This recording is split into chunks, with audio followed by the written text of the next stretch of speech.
Okay, so this is camp.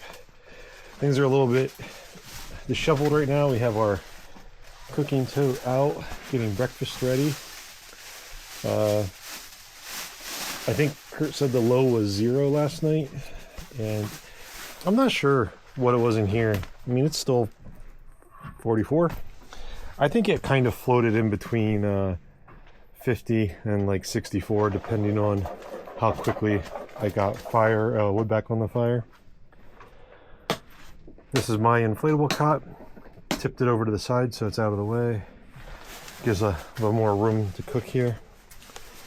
This thing did really well. Stayed warm all night. I think the most I got out of this stove was 3 hours, maybe a little bit more than 3 hours before I had to restock it. Now, one thing that goes with that is the wood that they sell here is just a little bit too big for this, so we cut it in half. I'm thinking the wood for tonight, I'm not going to cut it in half. I'm just going to cut it a few inches shorter so we can fit more complete pieces in. But yeah, this is a King Camp stove.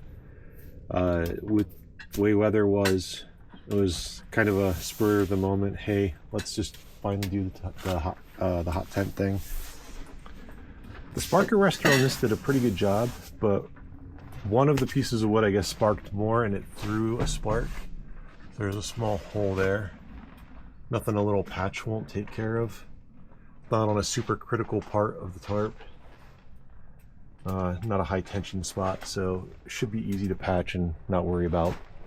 But one thing I know people do is they'll take metal mesh and they'll put it in their spark arrestor to make those holes smaller so it's less of a danger. So that's what I'm going to do. I'm going to minimize that from happening again. The tent itself is the Red Camp. So this was designed to hot tent with like a hammock or with cots. I looked at a lot of the hot tents, and one of the things I always run into with any kind of tent, especially like a big cabin style tent, I'm 6'4", and it's usually not the most amount of room in there. Especially this, like I can stand up in this, which is nice. And this was not exactly the best pitching area for it. Didn't know that when I booked this lean-to, but we made it work. We just didn't get the full amount of footprint space inside, but still plenty for the two of us. Our cots, the stove. Never felt like it was in danger of the stove damaging any of our gear inside. Little hangout area with like, Kurt just prepped our potatoes so we can have home fries. I've got eggs going right now. We have stuff to make some breakfast sandwiches. But yeah, this is it. This is our campsite and some of the new interesting gear we're trying out. For me, the stove and the tent itself is new. Kurt, the cot's new. My sleeping stuff is what it always has been. The only difference that I went with mine is Panda has this like ridiculously high R value pad, so I'm using hers, but it's sized for her, not sized for me, so I definitely got some cold gaps because I'm just too big for it. But yeah, that's it for right now. We're gonna get this breakfast going. Breakfast fully underway. Potatoes were on. Hash brown, the English muffins are thawing out. We got our eggs, we got some meat and cheese for our breakfast sandwiches. We don't have like many spices or anything, but we have some horseradish to go with the sandwiches. So yeah, not bad. We do have mayo as well, but I don't think either one of us are really feeling that.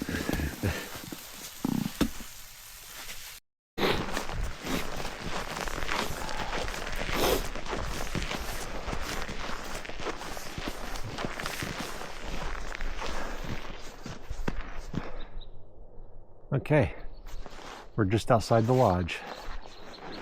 This is the first trailhead parking area where you can stop once you leave the lodge heading back out to the main road. But this is the route we're going to take to get out towards Mount Von Hoevenberg. The summit there, I believe, is like 2,970-ish, something in that ballpark. So today it'll be just a little under 3,000 for a peak. Got Kurt's spare trekking poles, snowshoes, because in the high peaks, this is what it is in the winter. But we came here to use snowshoes, so those signs, we like seeing those. But yeah, we're just gonna start with them because we know once you get to a certain elevation, you have to wear them no matter what, once there's snow on the ground. Like here, we could get away with not using them and just have them and we'd be fine. But yeah, that's it. This should be roughly a 5-mile round trip. Not just like a rough estimation from looking at the map quickly. So we'll see. But yeah, we're gonna get going.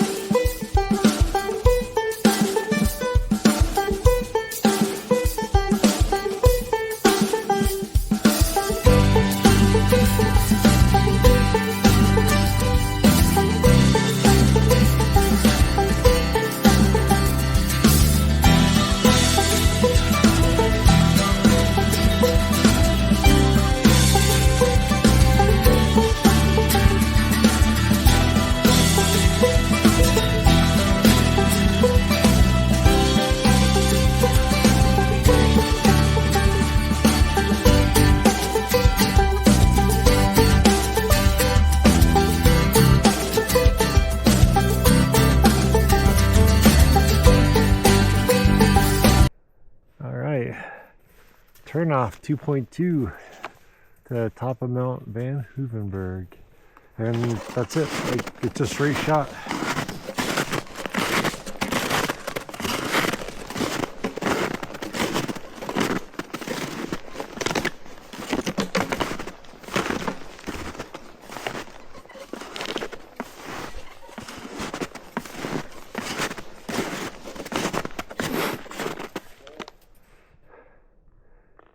Hey, just so you know, there's no camping at the Privy.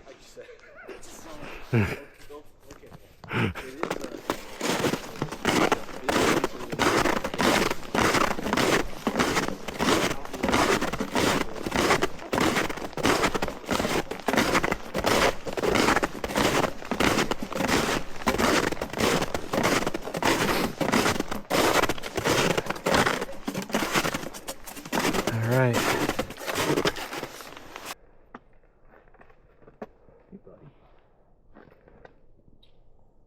And he's off.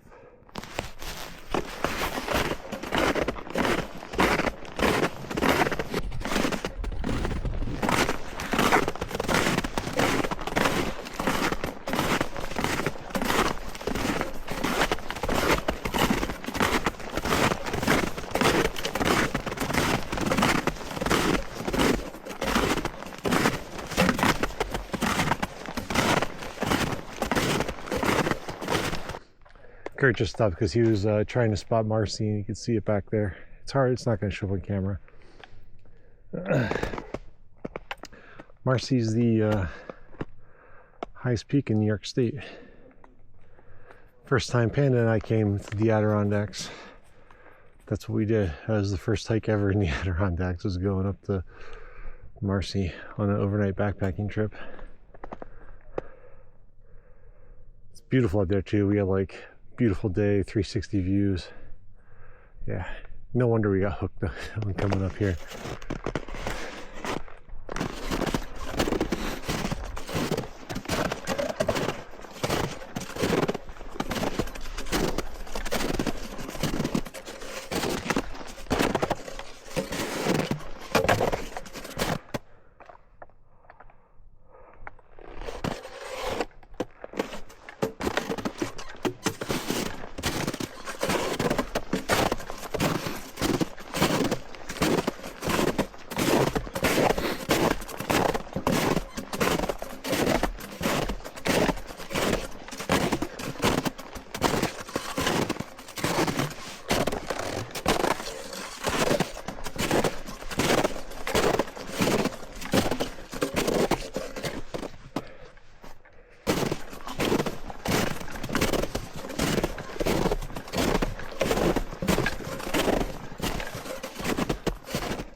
looks like we're coming out to something cool.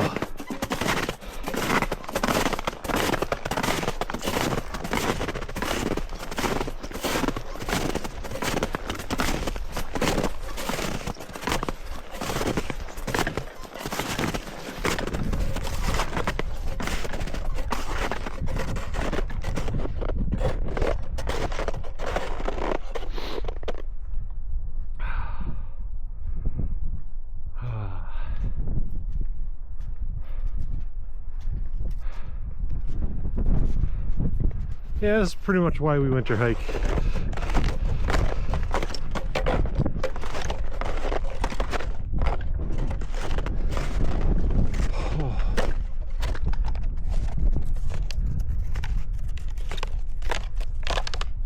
We are following the Mount Von Hoevenberg trail that's blazed in blue.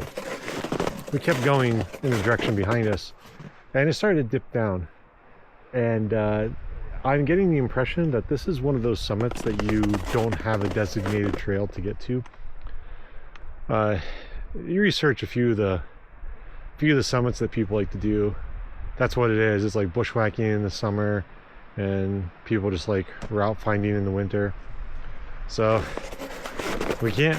It appears we cannot get to the actual summit, but this hike still provided amazing views looking back south into the Adirondack Park. Yeah, this is a very nice hike in general.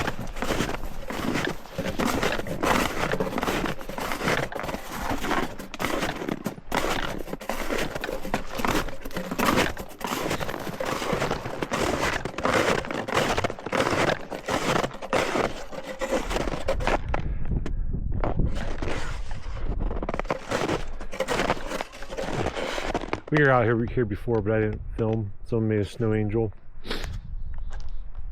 Straight back in that valley is where we're camping. But it's definitely windy, but it's kind of nice because this hike made us work. Definitely got warmed up really quickly.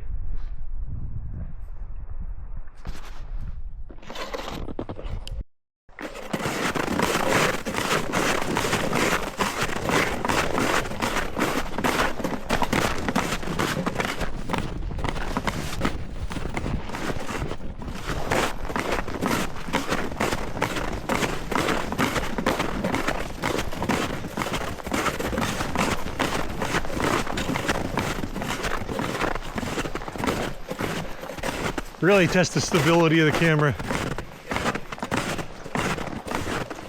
Well, swamp, whatever thing that we went around. But yeah, up there is where we were, out on those exposed rocks. Pretty cool hike. Coming down was way easier.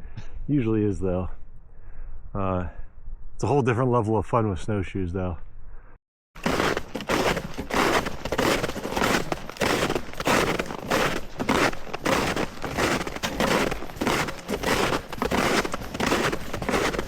Oof.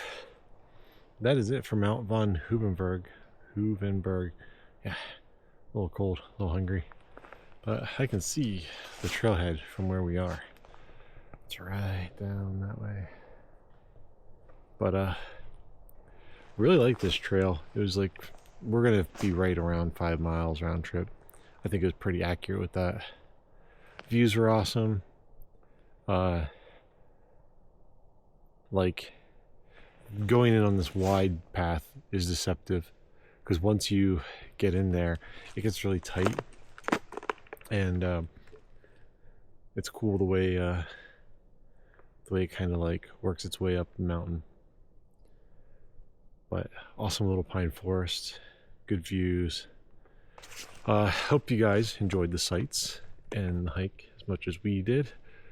Okay, actually, holy crap, that sky, it's looking pretty cool. Just the colors that the camera picked up. So let's look at that instead of looking at me. Yeah, it's nice. So we decided we're not going to stay tonight. We're going to head back. So my daughter has a dance recital. It's her first one. And it was supposed to be last week, but we got a decent snowstorm back home and they postponed it to this weekend. Kurt and I already had this trip booked, so we just figured we'd come and wake up super early and head back. But I don't know if you can see it. That's snow.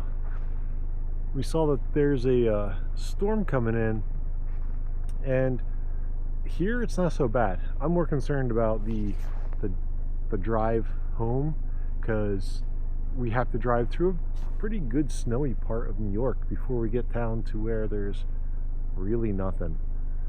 So we talked about it. We made the decision that instead of breaking down when it's like 13 degrees out in the wee hours of the morning, we would just do it now and start to drive back. We got everything in that we wanted to for the weekend. We got the 2 hikes that we wanted. We got the snowshoe. Got to go to Big Slide Brewery, which is one of my favorite stops up here. So we went there yesterday and today. Hot tent was a success. A few little things that we know to try a little differently next time. The stove was awesome. Cooking breakfast went well. So I can't think of a single negative thing. And if leaving now means that I will definitely not miss my daughter's recital, and her Uncle Kurt won't miss the recital either, then yeah, it's the good way to go. But it's one of the things I like about us being able to go with the flow. You just judge the situation and go with it. And just like I said, we got everything done we wanted to, so that's like a nice check. But even if we didn't, like, we did enough cool stuff that it's enough that, you know, you leave satisfied. Sorry there wasn't more around camp. Most of time in camp was spent sleeping, but down there is the shelter.